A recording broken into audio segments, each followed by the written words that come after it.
Sponsor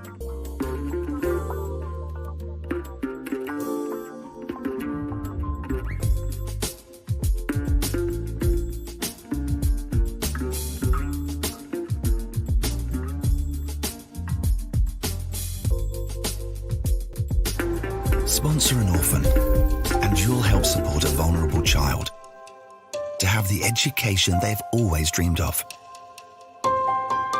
so they can build a brighter future. You'll be feeding a hungry stomach and a hungry mind with knowledge that will last them a lifetime. That's the power of an education.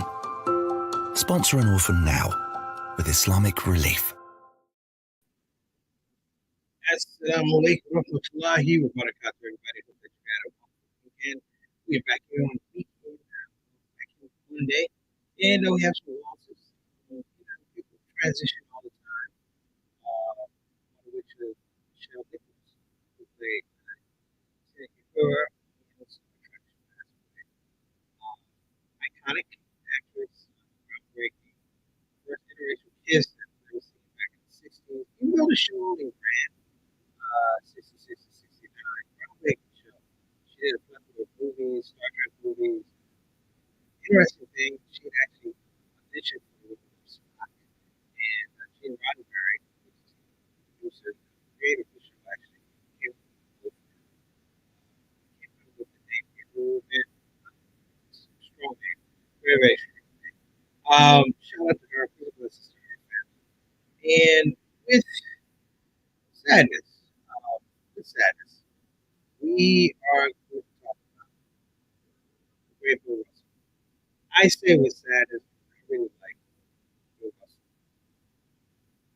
And it was an evolution of learning more about Bill Russell and appreciating him as a young man, and definitely appreciating him as an older man as you can. You can watch your icons evolve.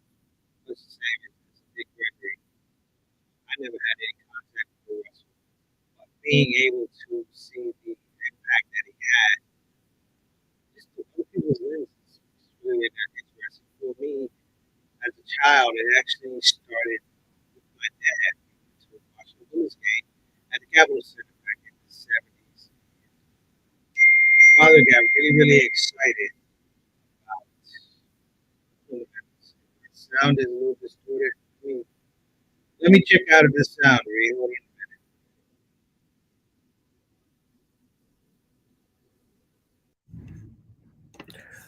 All right, we're going to go with that for our sound. So I hope you guys don't mind. But what I was saying was this whole idea of Bill Russell, it didn't even come to me as a Bill Russell thing. I was a very young kid at a basketball game, a Washington Bullets basketball game. That's before they were the Wizards. The Washington Bullets basketball team was playing somebody. My father and I had gone to the game, and my father, who normally doesn't get excited about anything, was extremely animated, and he was like, oh my gosh, and he got to see a professional basketball player who was a hero to him, that he idolized, a man named Sam Jones. Now, for many of you who don't know, some of the names I'm going to mention: Sam Jones, Casey Jones, Jack Sanders, Bill Russell. All of these guys were pioneers in their space because all of them played for, you guessed it, the Boston Celtics. But the ringleader, if you will, the man that set the table, was Bill Russell. And I remember having this feeling like, why my dad? This is it really, really interesting because at a young age, I didn't like Boston because Boston had already been represented to me as a place that was very racist. I saw a lot of the stuff that went on with busing in Boston. I was like, I never want to go there. I want to say it definitely, it didn't make me feel good. It didn't make me feel good that I saw black people. There was other things. There was the Charles Stewart thing back in the day where Charles Stewart killed his pregnant wife, blaming it on a black person. Of course, in Boston, they were harassing all kind of black people. He wound up killing himself. But this is the things that always they stayed in my mind about Boston. This is why I didn't like them. So let me back up. My father's having all of these great feelings about this man, Sam Jones that played for the Boston Celtics. I'm like, I never heard my father say anything positive about Boston. But here he is, this black man that played basketball for him. Now, flash a couple years later when Bill Russell was kind of out there a little bit more, and he was just so happy. Now, I admittedly and incorrectly, and I'm ashamed of myself at times because he laughed so much being from Boston. I used to say some words like he's Uncle Tom. Okay, I was wrong. There was no internet back there. There was no Google. I just was going with my feelings, and it had a lot to do with that city. Why are you laughing and you're from that city? Giving all it was. Today, we're going to talk about deconstructing the genius of Bill Russell. If you look at the timeline of his life, Bill Russell, wow, born in 1934, Monroe, Louisiana, West Monroe, Louisiana. They leave poverty. They come to Oakland, California, more poverty, and somehow they manage to figure out this thing of success. I don't want to overshadow anything that I'm going to say today because we don't have many sports icons left. The older sports like icons like Bill Russell and Jim Brown and the Kareem Abdul-Jabbar, they are markedly different than our sports stars today. They weren't motivated by money to play the game. A lot of them had to have second jobs. It didn't have the financial gravitas that it has now. They had more to lose being activists, people like the great Oscar Robertson, the Big O. They had more to lose in this space and doing homework, apologizing, trying to investigate a lot more. I came to really, really respect and love Bill Russell as a man and as a concept of a civil rights activist icon. He was an amazing guy. We're going to talk about here on the ShOUT Show. I'll be right back.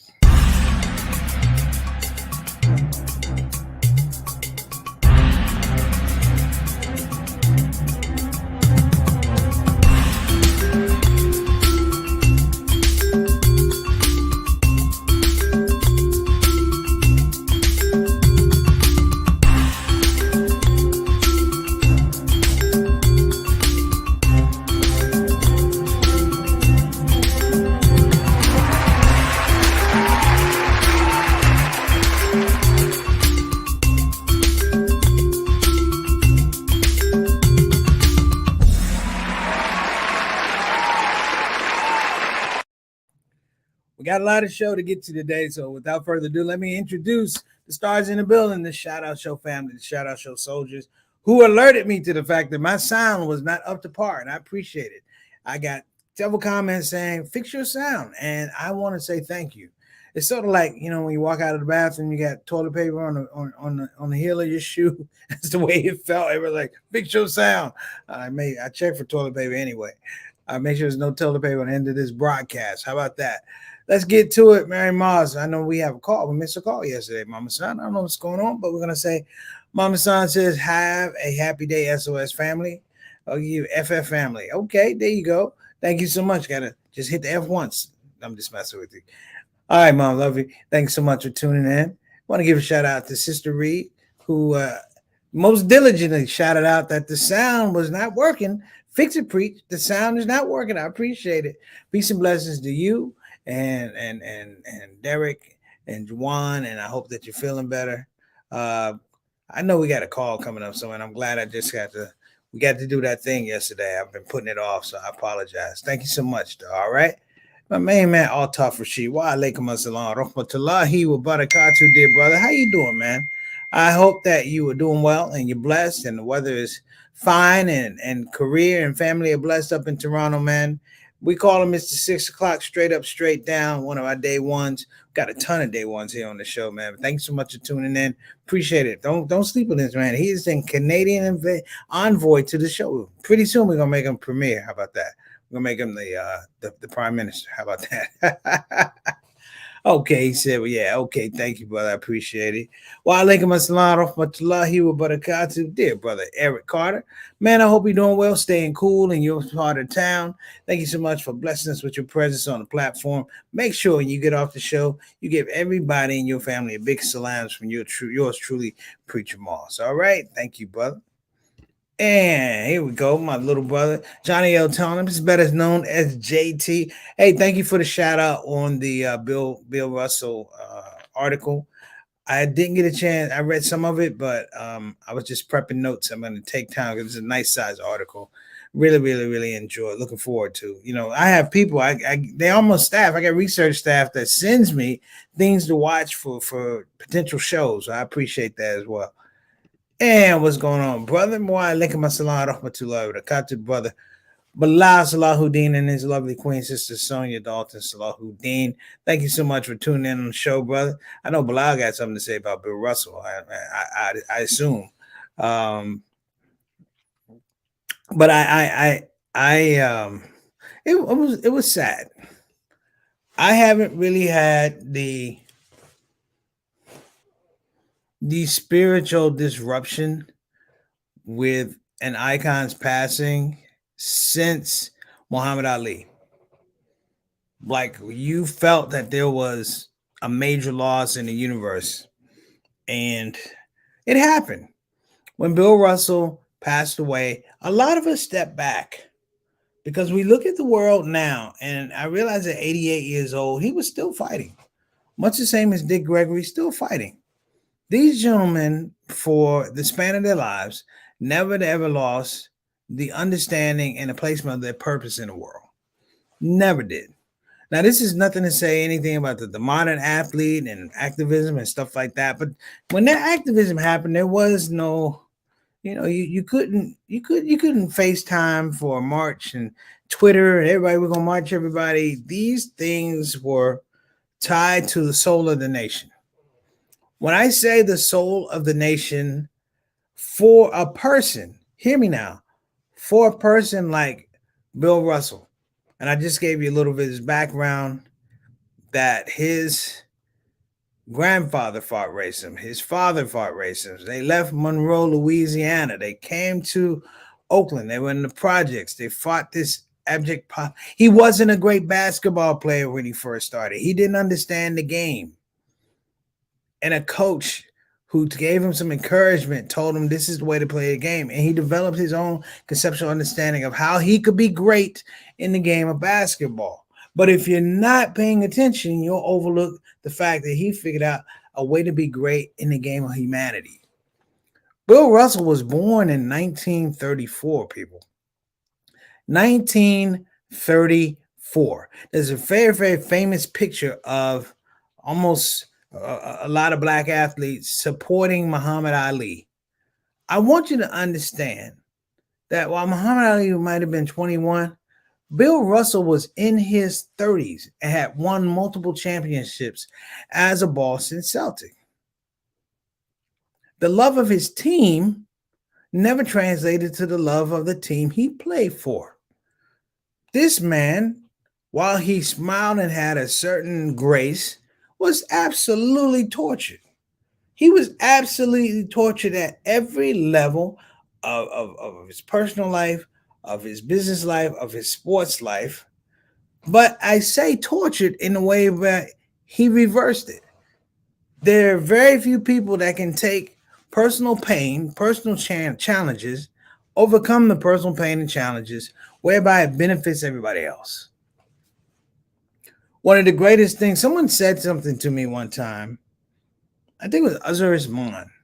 I was in Australia, and he said something to me, and it still bothers me today. He tried to say something real slick, like those who can't do, teach. Like a person can't play and teach. And I'm like, bro, you don't know your history. Because Bill Russell was a player coach for the Boston Celtics. He was the first African American to be a coach of a major league sport. A major league sport, and Red Auerbach gave him that opportunity, and they still won 2 championships. This guy won multiple championships 8 years in a row. Now, you can say there are a bunch of superlatives that we can say about the sport and the game, but it's not. He revolutionized the game. And when I say revolutionize the game, he made it acceptable for African Americans, despite the position in the world, because they were winning championships in the 50s. Despite the position in the world, he created a platform where I'm going to be excellent anyway. I'm going to be excellent anyway. You'll hear the sportscasters talk about he never took the most shots on his team. He never scored the most points. But he did the things that are the spine of winning championship teams: rebounding, blocks, assists. Kobe Bryant spoke about this man, and I should have given it to you. I should have had it queued up. But he said Bill Russell was one of the first people who said, I can score all of these points, or I could look around and objectively say to people, this person can score the ball better than me. This person can pass better than me. And because of that, they are empowered because I'm going to do what I need to do, but I'm also leaving it to them to do what they need to do. And this DNA, it travels. This DNA connects to people like Muhammad Ali. It connects to people like Oscar Robertson. That in that core, that group of people, that group of black men yields this genius that I think we do overlook today. It yields a genius. Think about this. When Muhammad Ali changes his name from Cassius Clay to Malcolm X, Bill Russell is there. Why is Bill Russell there? Why is Bill Russell there? Quietly, he's the elder statesman. Quietly, because Kareem Abdul-Jabbar was there, Jim Brown was there. But none of them were changing the game the way Bill Russell had already done from the time he left college to winning championships. He understood the race game inside and out. The quote that he had from his grandfather, I love. I'm going to encourage all of us to do that. But his grandfather had a motto that said, inside of yourself, draw a line that you won't let another man cross. Inside of yourself, draw a line that you won't let another man cross. What is he saying? He's talking about internal strength. That you can build character in a way where it's not necessarily, it fools people. It's deflective. I smile, but inside I'm seething. Bill Russell could be a tough son of a gun if he didn't trust you. And the things that were done to him in Boston, we're not talking about the N-word. We're talking about people bringing to his house, defecating on his bed, destroying his trophies and all his awards. Inside of him, he says, you still haven't been able to cross that line. I can't say with any kind of a plume that I would have been able to handle it like that.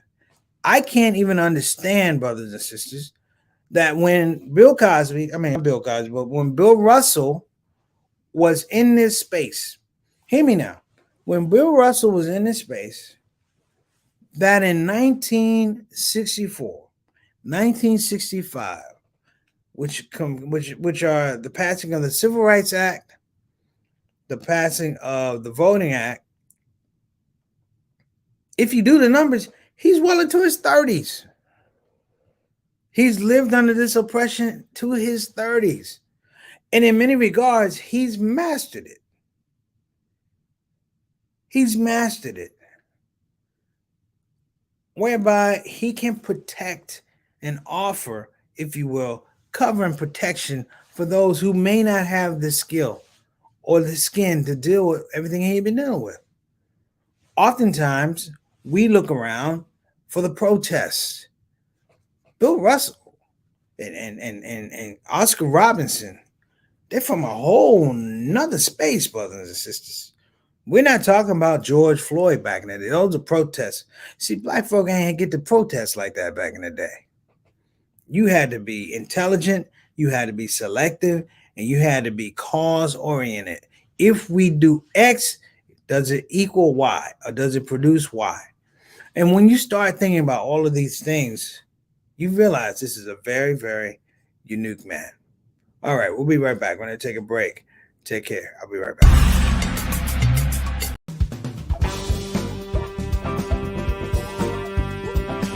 Hey, babies. Welcome to Radio WCUC, Convenient Urgent Care, home of the smart patient. This is DJ What It Do. You know what time it is. It's the top of the hour, and the request lines are open. You know what you want to hear. I know what you want to hear. Operators are waiting. I just gotta hear "Don't Get the COVID."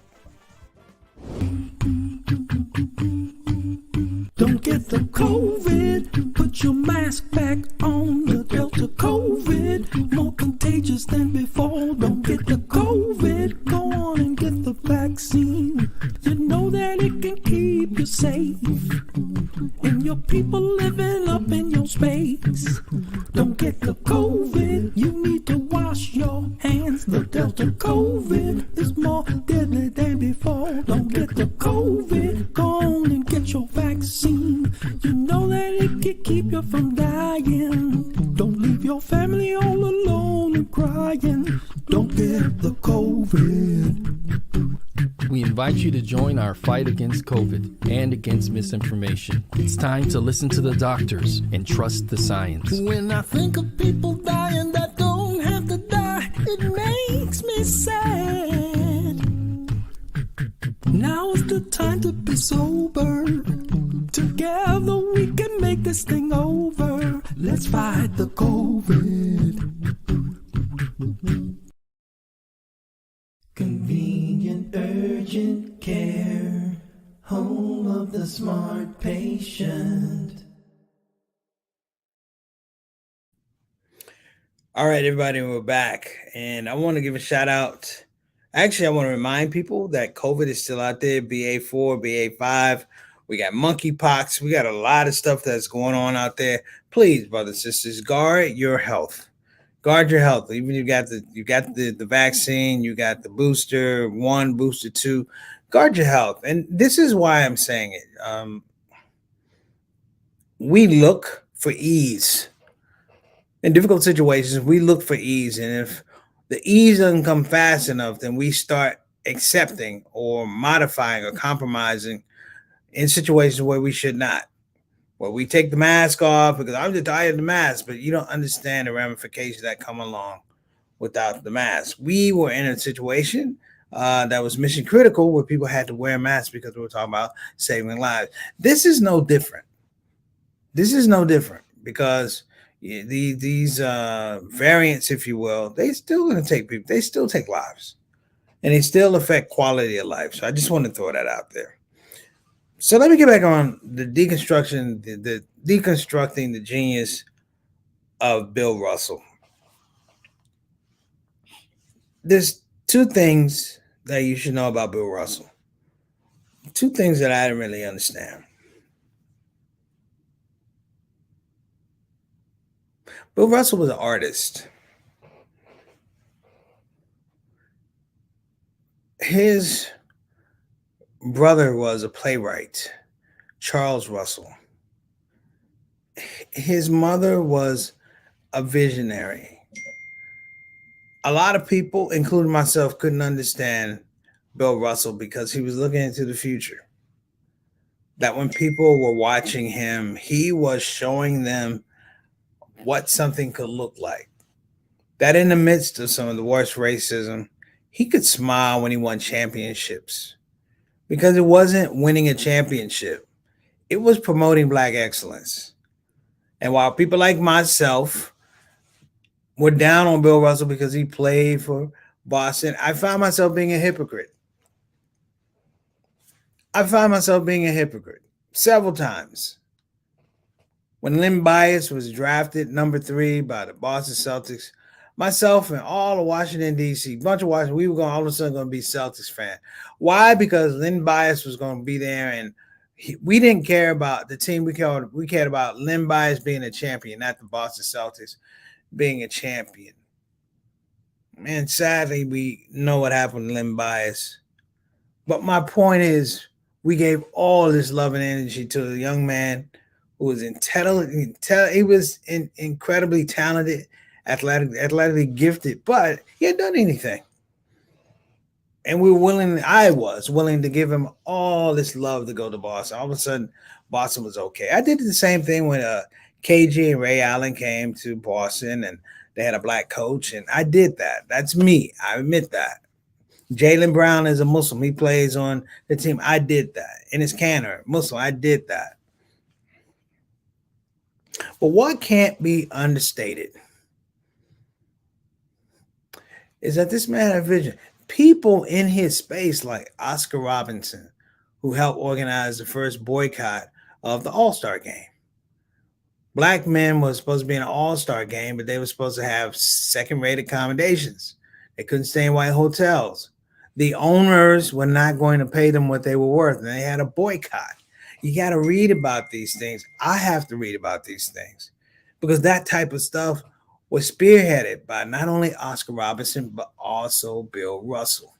You see, the luminary aspect of winning so many championships is that people see you. You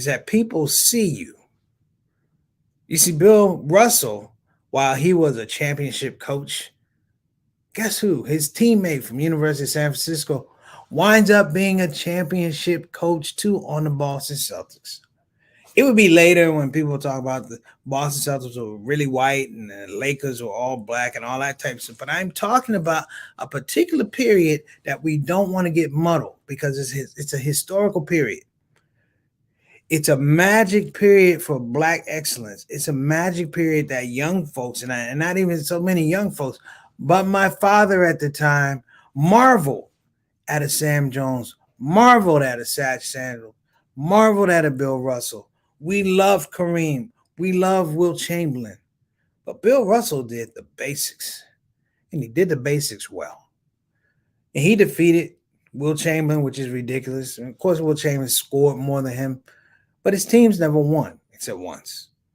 Same could be said about a lot of players, but people respected Bill Russell.